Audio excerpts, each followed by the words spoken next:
Mafotografa ndio watu ambao yani muda wote ana picha yako na edit. Ukimpigia simu, bwana wewe vipi picha yangu? Anakwambia yani una bahati kishenzi yani. Ndio niko na edit hapa. Ingia WhatsApp nikutumie. Anakupigia picha kwenye likio lake, lile picha yako ndio imekaa juu pale. Anakuuliza vipi nikoze rangi au niache hivyo hivyo?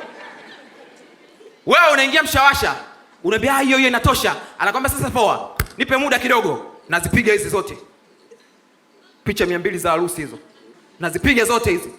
Anazipiga, ukimpigia simu, kaka vipi? Anasema TANESCO wamekata umeme mwanangu.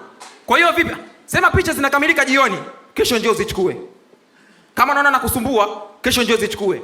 Au anakuambia una bando? Bando ninalo. Haya poa, ingia na kutumia saizi. Unatumiwa picha. Zinakaa picha unasubiria.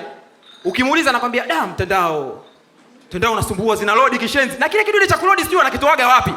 Atakutumia tu kile. Mzigo ndio huo unakuja, sema mtandao. Ila kama unaona unachelewa sana, njoo ofisini. Wewe unajihimu mzee, unaenda ofisini. Ukifika kosi soundi. Wewe ndio ile harusi ya juzi? Sasa anavuta simu. Majidi? Umeondoka na nani hii external ya kijani?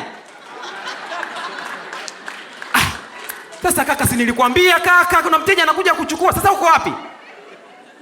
Ndio niko naelekea Kimara. Sasa Kimara unarudi saa ngapi? Anakugeukia. Una haraka sana? Unamwambia hapana. Sasa sikiliza, hiyo mteja anahitaji, hebu fanya rudi kaka, ndo naenda kupiga picha saa hizi.